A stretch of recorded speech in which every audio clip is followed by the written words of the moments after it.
फातिमा की रानी माँ, प्रभु यीशु की माँ, आसरा तू ही है माँ।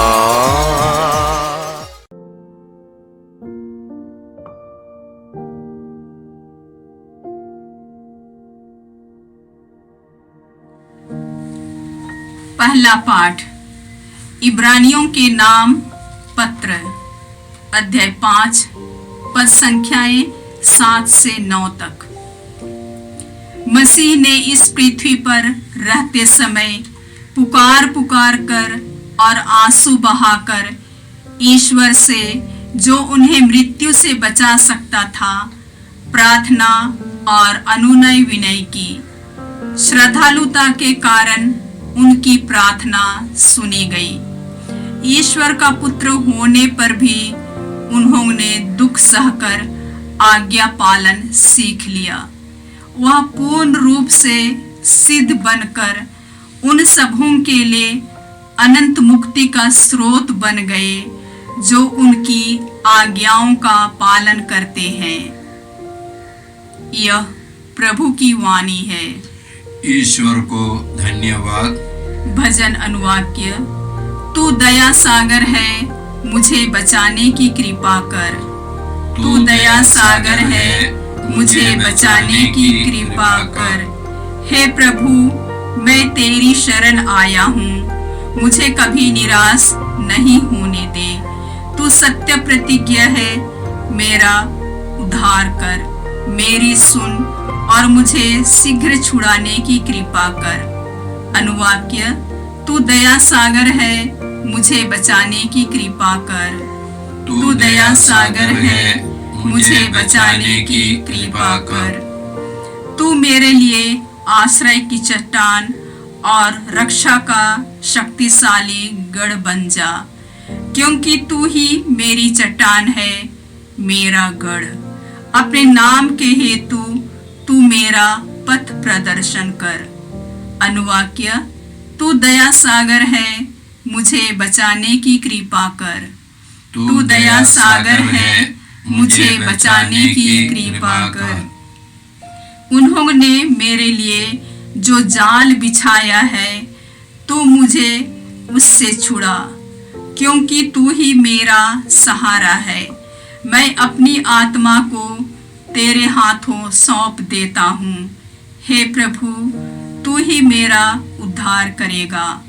अनुवाक्य। तू दया सागर है, मुझे बचाने की कृपा कर। तू दया सागर है, मुझे बचाने की कृपा कर। हे प्रभु, तुझ पर ही मेरा भरोसा है। मैंने कहा, तू ही मेरा ईश्वर है। तेरे ही हाथों मेरा भाग्य है। शत्रुओं और अत्याचारियों से मुझे बचा। अनुवाक्य। तू दया सागर है, मुझे बचाने की कृपा कर। तू दया सागर है, मुझे बचाने की कृपा कर। हे प्रभु, तेरी भलाई कितनी अपार है। तू अपने भक्तों के लिए कितना दयालु है। जो तेरी शरण में आते हैं, तू उन्हें सबों के सामने आश्रय देता है। अनुवाक्य। तू दया सागर है, मुझे बचाने की कृपा कर। तू दया सागर है, मुझे बचाने की कृपा कर। जय घोष। alleluia, alleluia। धन्य है, धन्य कुंवारी मरियम। उन्हें जीते जी प्रभु के क्रूस के नीचे शहीद होने का मुकुट प्राप्त हुआ। alleluia। प्रभु आप लोगों के साथ हो और आपकी आत्मा के साथ। संत लूकस के अनुसार पवित्र सुसमाचार। हे प्रभु, तेरी महिमा हो। अध्याय 2, पद संख्याएं 33 से 35 तक। बालक के विषय में सिमियोन की बातें सुनकर उसके माता पिता अचंभे में पड़ गए। सिमियोन ने उन्हें आशीर्वाद दिया और उसकी माता मरियम से कहा, देखिए, इस बालक के कारण इस्राएल में बहुतों का पतन और उत्थान होगा। यह एक चिन्ह है जिसका विरोध किया जाएगा, जिससे बहुत से हृदयों के विचार प्रकट हो जाए, और एक तलवार आपके हृदय को आर पार भेदेगी। यह प्रभु का सुसमाचार है। हे क्रिस्त, तेरी स्तुति हो। क्रिस्त में प्यारे भाई बहनों, कल कलीसिया ने पवित्र क्रूस के विजयोत्सव का पर्व मनाया। आज कलीसिया माता मरियम के दुखों का पर्व मनाती है। ये दोनों पर्व एक के बाद एक करके आता है, क्योंकि इस दोनों में एक संबंध है। यीशु का क्रूस मरण और पुनरुत्थान या यीशु का क्रूस हमारे लिए मुक्ति का चिन्ह है। यीशु ने अपना दुख भोग, क्रूस मरण और पुनरुत्थान के द्वारा हमको मुक्त किया है। हमारी मुक्ति योजना के सबसे महत्वपूर्ण घटनाएं यह है, यीशु के क्रूस मरण और यीशु का पुनरुत्थान। और इसी प्रकार जब हम लोग माता मरियम के दुख के बारे में या आज का पर्व के बारे में सोचते हैं, हमारी मुक्ति योजना में माता मरियम का सहयोग अहम रहा है। हम बाइबल के शुरू में पढ़ते हैं, उत्पत्ति ग्रंथ में पढ़ते हैं, मनुष्य के पतन में एक पुरुष और एक स्त्री का सहयोग रहा है। इसी प्रकार मनुष्य के मुक्ति में भी एक पुरुष और एक स्त्री का सहयोग है। जब मनुष्य ने पाप किया, उत्पत्ति ग्रंथ के 3 अध्याय के 15वां वाक्य में हम इसी प्रकार पढ़ते हैं, ईश्वर ने सांप को श्राप देते हुए कहा, मैं तुम्हारे और स्त्री के बीच, तुम्हारे वंश और स्त्री के वंश में शत्रुता उत्पन्न करूंगा।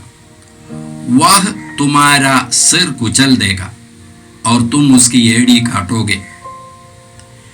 बाइबल के पंडित लोग इस वचन को या इस भविष्यवाणी को प्रोटो गोस्पेल बताते हैं, प्रथम सुसमाचार। पूरा पुराना विधान इस भविष्यवाणी की पूर्ति के लिए तैयारी है, और नया विधान इस भविष्यवाणी की पूर्ति है। और जैसे इस भविष्यवाणी में एक स्त्री और उसका वंश है, और वंश हम लोग समझते हैं कि वंश यीशु है, उसी प्रकार उसकी पूर्ति के लिए स्त्री कौन है? स्त्री माता मरियम है और पुरुष यीशु है। इन दोनों के सहयोग से हमको मुक्ति मिली है, मुक्ति योजना की पूर्ति हुई है। जब हम माता मरियम के दुखों के बारे में सोचते हैं, परंपरागत रीति से 7 दुखों के बारे में बताते हैं। ये पहला दुख क्या है?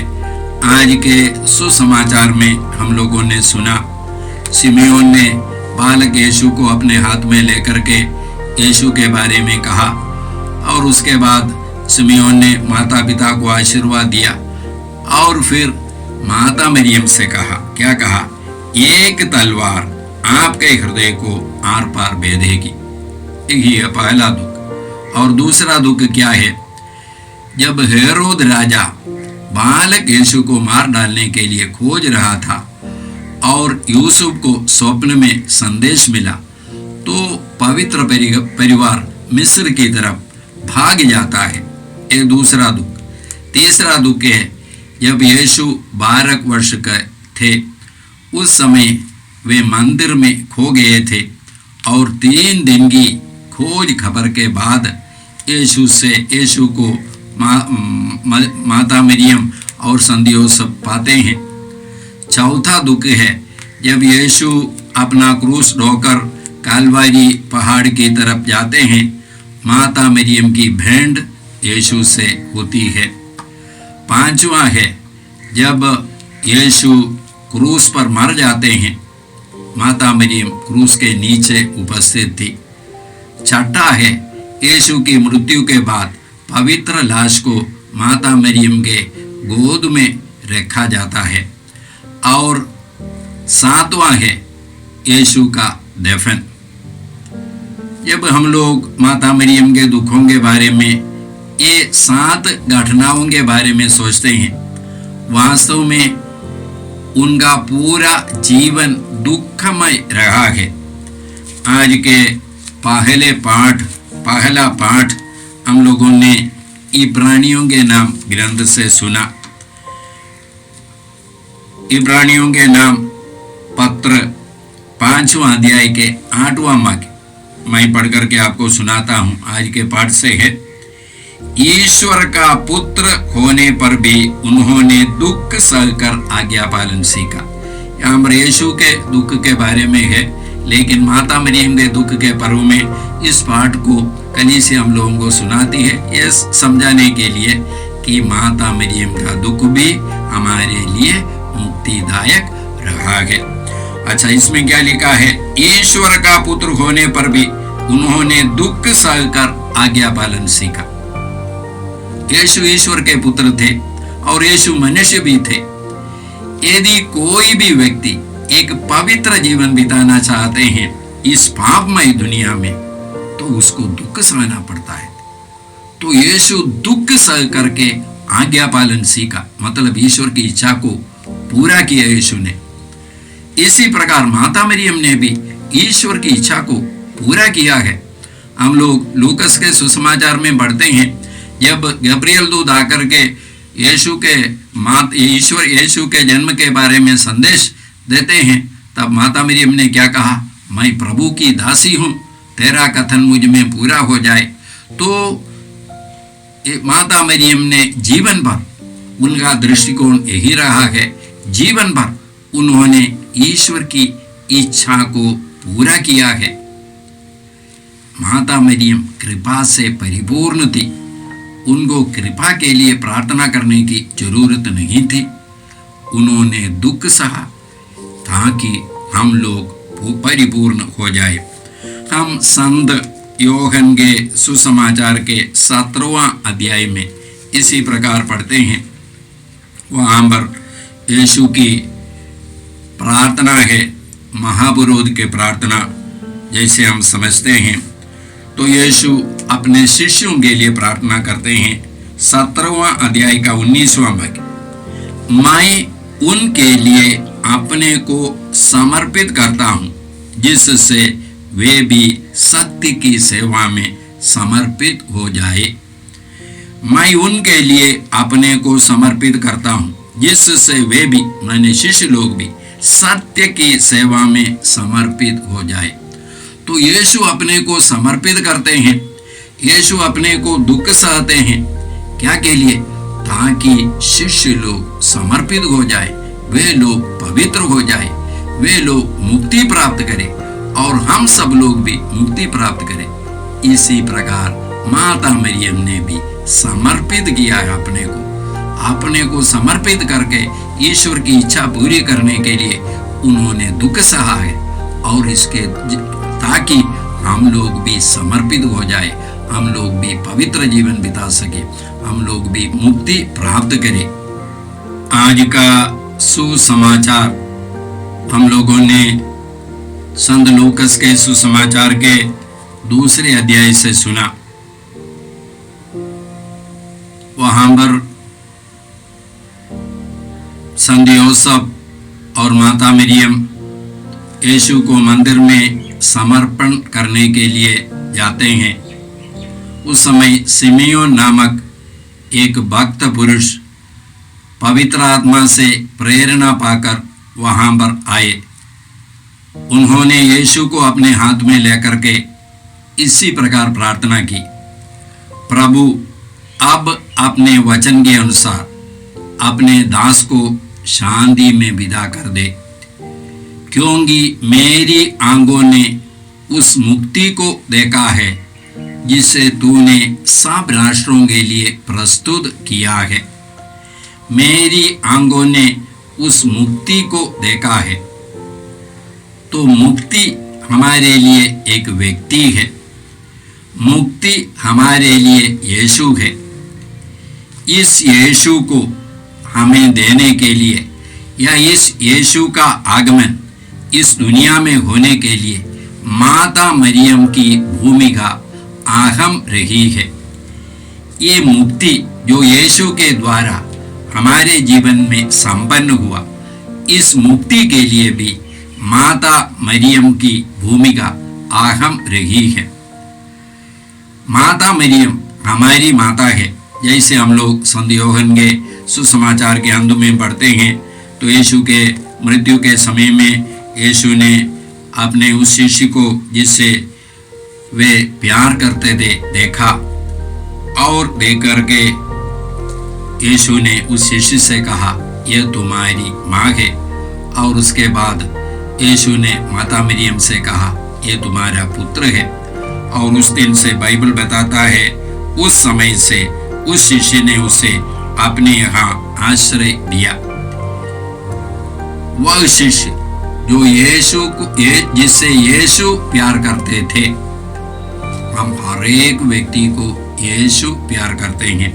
उस शिष्य का नाम वहां पर नहीं दिया है, उस शिष्य का नाम संत यूहन्ना के सुसमाचार में कहीं पर भी नहीं दिया है, वह हम हर एक व्यक्ति है। तो माता मरियम को प्रभु यीशु ने अपने मृत्यु के समय में हमको दिया है। क्या के लिए? माँ के रूप में, ताकि जिस प्रकार हमारी जो इस पृथ्वी की माँ है हमारी भलाई के लिए तत्पर रहती है, इसी प्रकार माता मरियम भी हमारी भलाई के लिए, विशेष करके हमारी मुक्ति के लिए तत्पर रहती है। तो माता मरियम की मध्यस्थता हम लोग मांगेंगे। हे परमपिता ईश्वर, जितनी सारी कृपाएं तूने हमें माता मरियम के द्वारा, उनकी मध्यस्थता द्वारा हमें दी है, उन सारी कृपाओं के लिए हम तुझे धन्यवाद देते हैं। माता मरियम की मध्यस्थता द्वारा हम प्रार्थना करते हैं, हमारा विश्वास यीशु में, पुनर्जीवित यीशु में और दृढ़ हो जाए। जिस प्रकार माता मरियम ने ईश्वर के वचन में विश्वास किया और शब्द उनके गर्भ में शरीर बन गया, उसी प्रकार हम लोग भी यीशु के वचनों में विश्वास करके यीशु हमारे जीवन में मुक्ति बनकर आ जाए। ये प्रार्थना हम करते हैं प्रभु क्रिस्त के द्वारा, आमेन। जय यीशु क्रिस्त में प्रिय भाई और बहनों, प्रभु यीशु ने हमें आदेश दिया है संसार के कोने कोने में जाकर सारी सृष्टि को सुसमाचार सुनाओ। सुसमाचार सुनने के लिए और सुनाने के लिए एक अच्छा मौका है। आप कृपया इस चैनल का सब्सक्राइब करें, लाइक करें, शेयर करें, बेल आइकन दबाएं, ताकि यहाँ की नई वीडियोस की सूचना आपको मिलती रहेगी। साथ साथ आप दूसरों को भी प्रेरणा दें इसका सब्सक्राइब करने के लिए। याद रखें, कल के मिसा के दैनिक पाठ और उस पर टिप्पणियाँ आज ही दोपहर के बाद हम लोग अपलोड करते हैं। कृपया आज ही उसको सुनकर कल की तैयारी करें।